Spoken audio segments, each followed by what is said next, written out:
Bulletin का बाकायदा आगाज करें और आगाज में बात करेंगे कातिल वायरस कोरोना वायरस के हवाले से। बिफरे कोरोना के हमले जारी हैं। फैसलाबाद में एक और मरीज जान से गया। 215 अफराद में वायरस की तस्दीक हो गई है। टोबा में मजीद 37 मरीज रिपोर्ट हुए हैं। चिन्योट में भी एक कोरोना मरीज जान बहक, 19 केसेस का इजाफा हुआ है। झंग में 3 डॉक्टर्स समेत 16 अफराद का कोरोना टेस्ट मुस्बत आया है।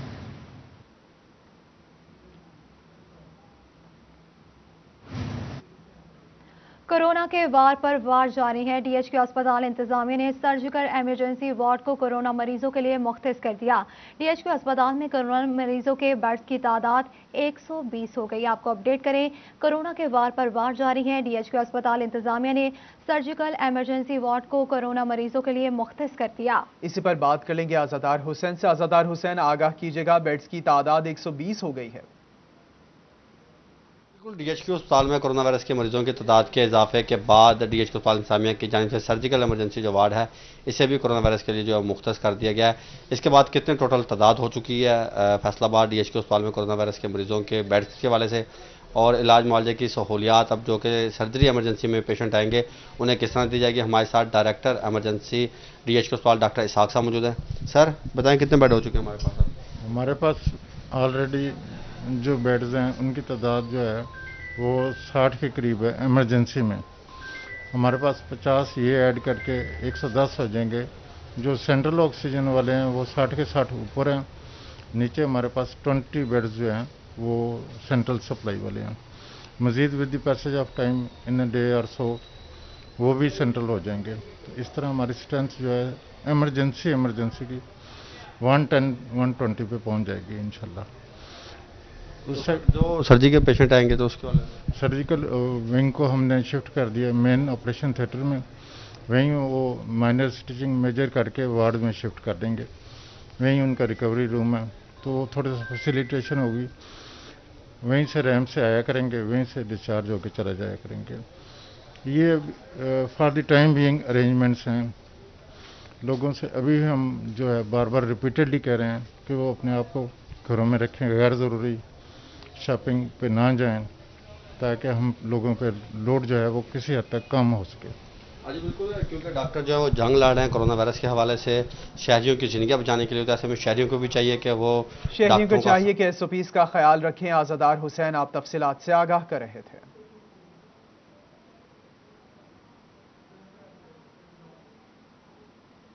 झंग में कोरोना के बढ़ते केसेस के बायस लॉकडाउन का खदशा बढ़ गया। शहर में कोरोना से मुतासर अफराद की शरह 13% से ज्यादा हो गई। शहरियों ने एसओपीज पर अमल दरामद छोड़ दिया है। इसी पर बात करेंगे मुबशिर हसन नकवी से। जी आगाह कीजिएगा। जी बिल्कुल, झंग में कोरोना के वार जारी हैं और इससे मुतासर अफराद की तादाद में मुसलसल इजाफा हो रहा है। जिस तरह इसके मुतासर अफराद की तादाद में इजाफा जारी है, इससे जो है वो शुबा जाहिर किया जा रहा है कि झंग में भी लॉकडाउन हो सकता है। तो हम डीएचक्यू अस्पताल झंग के 3 डॉक्टर भी कोरोना वायरस का शिकार हो चुके हैं। इस हवाले से एमएस डीएचक्यू अस्पताल डॉक्टर इरसाउल हसनैन से बात करते हैं। असर आप बताइएगा कि जिस तरह कोरोना बढ़ रहा है इस पर शहरियों को क्या करना होगा, और शरह भी खासी तेज़ी से बढ़ रही है, क्या आप तजवीज़ देंगे? हमारे यहाँ इस वक्त सिचुएशन ये है कि हेल्थ सिस्टम जो है मुसलसल दबाव का शिकार हो गया। हमारे एम्प्लॉइज़ जो हैं वो 100 से ज़्यादा हो चुके हैं जो डिफरेंट दिनों में इसका शिकार हुए हैं। इस वक्त भी 3 डॉक्टर्स ऐसे हैं जो कि कोविड पॉजिटिव हुए हैं और होम क्वारंटाइन है, बल्कि उनमें से एक डॉक्टर साहब जो हैं वो एडमिट भी हैं। सिचुएशन डे बाय डे जो है वो बतदरीज बदहाली का शिकार हो रही है। सिस्टम बैठ रहा है, कोलैप्सिंग सिचुएशन डेवलप हो रही है। बजाय इसके कि हम लोग जो हैं सिर्फ इंतज़ार करें कि सिचुएशन ख़राब हो तो तब एहतियात करें, खुदारा अभी भी वक्त है, अभी भी कुछ नहीं बिगड़ा। अभी भी हम लोगों को एहतियात का दामन पकड़ लेना चाहिए। अकेला मास्क की पाबंदी से ज़्यादा हमें समाजी फासलों पे भी आना चाहिए। मास्क लाजमी कर दिया जाए, समाजी फासला जो है इसको 100% इम्प्लीमेंट किया जाए, और हर घर से अगर 1% शॉपिंग के लिए निकले, इस पॉलिसी को भी अगर अडॉप्ट किया जाए तो हम कोशिश कर सकते हैं कि सड़कों के ऊपर, बाज़ारों के ऊपर जो रश है उसको मिनिमाइज़ किया जा सके। सर आप बताइएगा, मजमूई तौर पर जो शरह है वो खासी तेज़ी से बढ़ रही है, किस शरह तक पहुँच चुके हैं? अगर इसमें जो है शहरी अमल दरामद नहीं करते हैं तो क्या समझते हैं कि मज़ीद इजाफा भी होगा? पिछले 72 आवर्स में हमारी जो कोविड रेशो है वो 13% पे आ गई है। जबकि 10% जैसे ही क्रॉस होता है तो हम लोग ये समझते हैं कि अब हम एक डेंजर जोन में दाखिल हो गए हैं। जब हम डेंजर जोन में जाते हैं तो उस वक़्त तो एहतियात मैं समझता हूँ लाजिम और वाजिब हो जाती है कि अगर अब हमने हालात को नहीं पकड़ा, खुदा न खास्ता हम जो है वो 20 की तरफ मूव करने लग गए, परसेंटेज बढ़ती जाएगी, तो DHQ हॉस्पिटल जो है ज़िलाई अस्पताल ज़िला के लिए ज़रूर बड़े होते हैं, लेकिन इतनी बड़ी आबादी के लिए ये पहले ही एक छोटा हॉस्पिटल है। खुदा SOPs पर अमल दरामद किया जाए। बहुत शुक्रिया मुबशिर हसन नकवी तफसीलात से आगाह करने के लिए। फैसलाबाद के रमजान बाजारों में शहरियों की जानिब से SOPs नजरअंदाज कर दिए गए। मास्क लगाया, ना ही समाजी फासले का ख्याल रखा। शहरी वबा से बेखौफ खरीदारी में मसरूफ नजर आए। आपको बता रहे हैं फैसलाबाद के रमजान बाजारों में शहरियों की जानिब से SOPs नजरअंदाज, मास्क लगाया, ना ही समाजी फासले का ख्याल रखा। तफसीलात जानेंगे शाहिदा घुमन से। शाहिदा, बताया गया SOPs की खिलाफ वर्जी जारी है। इंतजामिया और हुकूमत की जानब से फैसलाबाद में लगाए गए सस्ते बाज़ारों में जो है वो लाइनें ख़त्म ना की जा सकी।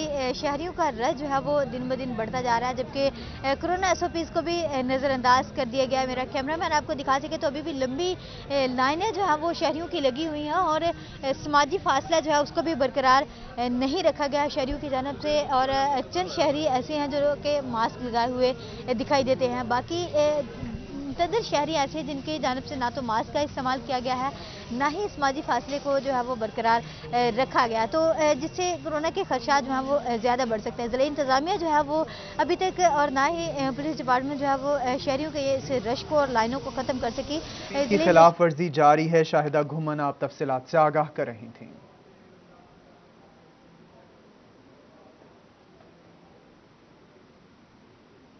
रुख करेंगे चिन्योट का। चिन्योट के रमजान बाजारों में इंतजामिया अदालती अहकामात पर अमल दरामद कराने में नाकाम। लोग लाइनों में लगकर चीनी खरीदने पर मजबूर। डिविजनल कमिश्नर की हिदायत के बावजूद चीनी काउंटर्स को डबल ना किया जा सका। इसी पर बात करेंगे अपने नुमाइंदा वकार घुमन से। जी आगाह कीजिएगा। जी, चिन्योट के रमज़ान बाज़ारों में जो चीनी के स्टॉल्स हैं वहाँ पर जो कितारें हैं वो ख़त्म नहीं हो सकी। आज भी लंबी कितारें लगी हुई हैं और लोग चीनी के हसूल के लिए कितारों में लगे हुए हैं। कुछ लोग भी हमारे साथ मौजूद हैं, उनसे भी बात करते हैं कि आया चीनी इनको मिल रही है, आसानी से मिल रही है? एक पैकेट मिल रही है, 2 पैकेट मिल रहे हैं, चीनी आसानी ना मिल रही? भाई पहले दफ़ा आए हैं, कोई पता नहीं आसानी ना मिल सही है, लाइनें लगे हुए हैं। बिल्कुल जी, लोगों का ये कहना है कि लाइन में लगना पड़ता है। 2 घंटे थे लग जाते हैं, 2 घंटे तो यानी आसानी नाल नहीं मिलती? आसानी नाल नहीं मिलती। लोगों का ये कहना है कि 2 घंटे यहाँ पर लग रहे हैं लेकिन चीनी नहीं मिल रही। कुछ और लोग भी मौजूद हैं, आप भी देख रहे हैं, चीनी आसानी से मिल रही है? नहीं सर, जैसे कि लोअर हाई कोर्ट और कमिश्नर फैसलाबाद के अहकाम थे कि चीनी के 2 स्टॉल लगाए जाएँ, औरतों और मर्दों के लिए अलहदा लगेगा, लेकिन ज़िले चिन्योट इंतज़ामिया ने अहकाम की खिलाफ वर्दी की। एक ही काउंटर है, आप देख लें, लाइनें लगी हुई हैं, औरतों के लिए भी वही लाइन और मर्दों के लिए, जिसमें लोगों को बहुत मुश्किलात का सामना है। तो एक घंटे बाद जाकर कहीं नंबर आ रहा है लोगों का, जब जाकर उनको 2 किलो चीनी दी जा रही है। हाँ बिल्कुल जी, 2 रोज़ कबल कमिश्नर फैसलाबाद डिवीज़न ने एक मरासला जारी किया था और तमाम अजला की इंतज़ामिया को कहा था कि जहाँ जहाँ चीनी के कितारें लगी हुई हैं वहाँ पर एक काउंटर का इजाफा किया जा सकता है ताकि लोगों को जल्दी जो चीनी मिल सके, उनको कितारों में ना लगना पड़े। लेकिन चिन्योट के सरगोदा रोड बाज़ार में आप देख सकते हैं रेकब में चीनी की लंबी कितारें, लोग लाइनों में लगकर चीनी खरीदने पर मजबूर हैं। ब्यूरो चीफ वकार घुमन आप तफसीलात से आगाह कर रहे थे चिन्योट से। अपैरल गुड्स एक्सपोर्ट में पाकिस्तान की बड़ी कामयाबी। पाकिस्तान ने गारमेंट्स और दीगर अपैरल गुड्स एक्सपोर्ट में भारत, बांग्लादेश और मिस्र को पीछे छोड़ दिया। पाकिस्तान अपैरल इंपोर्ट में 3.2% इजाफे के साथ सर फहरिस्त। अमेरिका ने एक्सपोर्ट के नए अदाद-ओ-शुमार जारी कर दिए। एक्सपोर्ट में इजाफे को एक्सपोर्टर्स ने बड़ी कामयाबी करार दे दिया। आपको बता रहे हैं अपैरल गुड्स एक्सपोर्ट्स में पाकिस्तान की बड़ी कामयाबी। पाकिस्तान ने गारमेंट्स और दीगर अपैरल गुड्स एक्सपोर्ट में भारत, बांग्लादेश और मिस्र को पीछे छोड़ दिया। पाकिस्तान अपैरल इंपोर्ट में 3.2% इजाफे के साथ सर फहरिस्त। अमेरिका ने एक्सपोर्ट के नए आदाद शुमार जारी कर दिए। एक्सपोर्ट में इजाफे को एक्सपोर्टर्स ने बड़ी कामयाबी करार दे दिया। मजीद तफसीलात जानेंगे बिलाल डोगर से। बिलाल, तफसीलात से आगाह कीजिएगा, पाकिस्तान सर फहरिस्त है। कोरोना आया और पाकिस्तान की एक्सपोर्ट्स के अंदर बदतरीज इजाफा देखा गया। कोरोना जैसे ही झटा पाकिस्तान की एक्सपोर्ट्स के अंदर डिक्लाइन आया, लेकिन दोबारा से अगर अदाद शुमार इस वक्त देखे जाएं तो यूएस अमेरिका के जो इंपोर्ट्स के अदाद शुमार है उसके मुताबिक दुनिया में सबसे ज़्यादा अपैरल की एक्सपोर्ट जो है उसमें दोबारा से पाकिस्तान टॉप पे है। भारत और बांग्लादेश जो कि सबसे ज़्यादा टॉप पे होते हैं उनको पीछे छोड़ दिया, पिछाड़ दिया उन्हें। हमें जफर इकबाल सरवर साहब मौजूद हैं, कोऑर्डिनेटर मशीर वज़ीर-ए-आज़म बराए टेक्सटाइल हैं। जैसा कैसे देखते हैं आप, एक्सपोर्टर भी है मारूफ, एक बड़ी हमारी फिर से कामयाबी है, पहले थी लेकिन उसके बाद डिक्लाइन 2 माह का फिर से हम ऊपर आए हैं और एक बड़ी फिगर आई है कि अमेरिका की सबसे ज़्यादा हमारे पास से इस वक्त एक्सपोर्ट्स हो रही हैं अपैरल की। बिस्मिल्लाहिर्रहमानिर्रहीम। आपको पता है कि जो गवर्नमेंट की जो पॉलिसी है, जो वज़ीर-ए-आज़म पाकिस्तान की जो पॉलिसी है वो है वैल्यू एडिशन। वैल्यू एडिशन का जो हाईटेक है वो अपैरल है। तो जो इस वक्त ट्रेड वॉर चाइना और जो अमेरिका के दरमियान चल रही है और पाकिस्तान ने बेहतरीन उससे फ़ायदा उठाया है और अपैरल की एक्सपोर्ट्स के अंदर, हाईटेक एक्सपोर्ट्स के अंदर आपको पता है बहुत ज़्यादा इन्वेस्टमेंट हो रही थी और उसमें उन्होंने पाकिस्तान ने पूरा बेनिफिट लिया और जो भारत का शेयर था वो पाकिस्तान ने उठाया। और मैं ये समझता हूँ कि ये एक ऐसा स्टेप है कि अगर गवर्नमेंट ऑफ पाकिस्तान लॉकडाउन की तरफ चली जाती, जो कोरोना में मुख्तलिफ मुल्कों ने लॉकडाउन किया और अपनी इंडस्ट्री का बेड़ा किया और वज़ीर-ए-आज़म पाकिस्तान और उनकी इकनॉमिक टीम ने इस लॉकडाउन के अंदर स्मार्ट लॉकडाउन में कन्वर्ट करके इंडस्ट्री को बंद नहीं किया, जिससे आज रिजल्ट जो है पाकिस्तान की एक्सपोर्ट जो है वो इंशाल्लाह अल्हम्दुलिल्लाह वो बूम पे जा रही है। एक्सपोर्ट्स हमारी बूम पे जारी और आने वाले दिन जो है जफर इकबाल सरवर साहब के मुताबिक मजीद बेहतर होंगे। डिक्लाइन मजीद आया था लेकिन उसके बाद हुकूमती इकदाम जो हैं, जो हुकूमत से मुतालबात एक्सपोर्टर्स और बिलाशुबा इन्होंने भी किए, हुकूमती तर्जुमान होने के नाते उनसे बारहा किया कि इन चीज़ों के ऊपर फोकस किया जाए, तो कुछ उसके ऊपर काम हुआ जिसकी बिना के ऊपर दोबारा अपैरल गुड्स की एक्सपोर्ट में पाकिस्तान सर फहरिस्त आ गया है। बिलाल डोगर आप तफसीलात से आगाह कर रहे थे। चिन्योट में मौजूदा मौसमी सूरत हाल से गंदम की कटाई मजीद लेट होने का खदशा पैदा हो गया है। इसी पर बात करेंगे बाबर मुनीर से। जी बाबर, अपडेट कीजिएगा।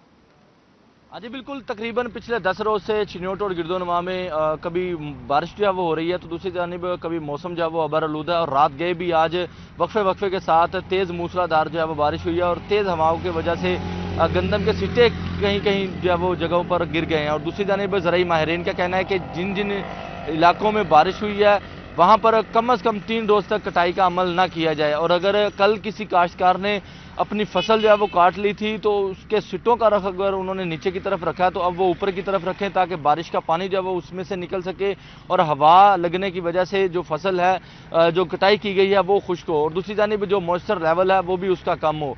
और ज़राई माहिरीन की जानिब से ये भी कहा गया है कि खलवाड़े जो हैं वो ऊंची जगहों पर लगाए जाएँ और बारिश के पानी की निकासी के लिए खोलियाँ जो है वो बनाई जाए ताकि मुमकिन तौर पर ज़्यादा से ज़्यादा पानी जो है वो उन इलाकों से निकल सके, उन खेतों से निकल सके और ख़ास तौर पर कटाई के बाद जो गंदम की भरियां हैं वो छोटी बनाई जाएं ताकि बासानी उन्हें दूसरी जगह पर गंदम की भरियां छोटी बनाई जाए। बहुत शुक्रिया बाबर तफसीलात से आगाह करने के लिए।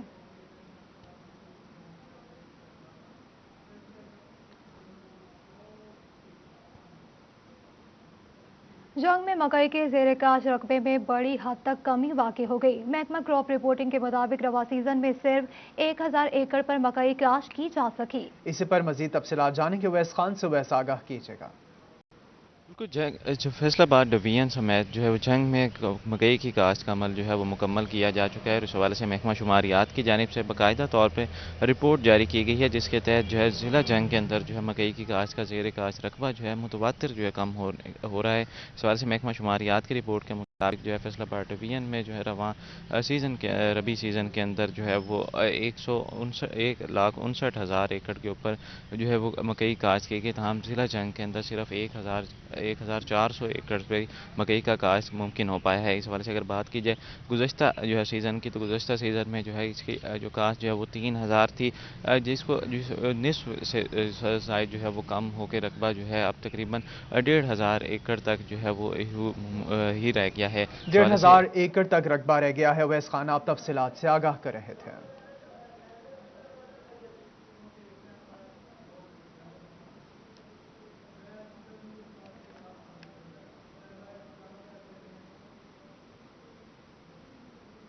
पंद्रहवें रोजे के बाद ईद बुकिंग के लिए स्टेशन पर रश बढ़ जाएगा। ईद बुकिंग में स्टेशन के लिए रश बढ़ जाएगा जबकि स्कैनर मशीन को फाल बनाया जाएगा। इसी पर बात करेंगे उवैस अली से। जी आगाह कीजिएगा। बिल्कुल फैसलाबाद रेलवे स्टेशन पर स्कैनर मशीन को ख़राब हुए 2.5 साल से भी ज़ायद का अरसा जो है वो हो चुका है और बिलाखिर फैसलाबाद रेलवे इंतज़ामिया की जानिब से लाहौर हेड क्वार्टर को आगाह कर दिया गया है कि 15वें रोज़े के बाद फैसलाबाद रेलवे स्टेशन पर रश जो है वो बढ़ जाएगा और ईद के करीब आते ही मुसाफिरों की कसीर तादाद फैसलाबाद से मुल्क के दीगर शहरों को सफ़र करेगी। तो तमाम तर सूरत हाल को मलहूज़ खातर रखते हुए फैसलाबाद रेलवे स्टेशन पर जो स्कैनर मशीन है उसको जो है उसकी मरम्मत का काम मुकम्मल किया जाए और उसको फाल बनाया जाए ताकि मुसाफिर जो स्टेशन में दाखिल हो रहे हैं उनका सामान मुकम्मल तौर पर चेक किया जा सके। हमारे साथ कुछ मुसाफिर हैं, उनसे जब जानते हैं। अच्छा, आप भी हमें बताइएगा कि स्कैनर मशीन ख़राब है, क्या कहेंगे इस वाले से? सर, स्कैनर मशीन को काफ़ी अर्सा हो चुका है ख़राब हुए। हम पहले भी इस स्टेशन पे कई बार आ चुके हैं, तो ये हमारा सामान नहीं चेक होता, तो कोई भी मुसाफिर आता जाता है तो मरम्मत का काम मुकम्मल किया जाए। बहुत शुक्रिया वैस अली तफसीलात से आगाह करने के लिए। फैसलाबाद सेक्रेटरी रेवेन्यू का ज़िलाई लेवल पर ई खिदमत मरकज़ में 1 विंडो रजिस्ट्रेशन का फैसला कर लिया गया। मजीद जानेंगे अब्दुर्रहमान से। अब्दुर्रहमान, फैसले के हवाले से आगाह कीजिएगा।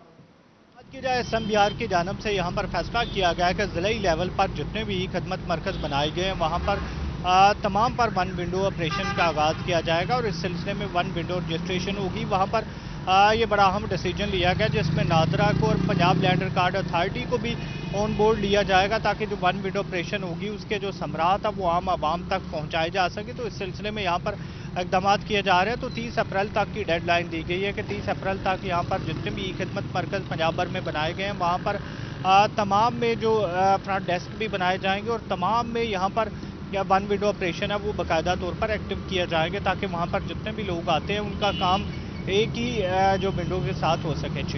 जी अब्दुर्रहमान, आप फैसले के हवाले से अपडेट कर रहे थे।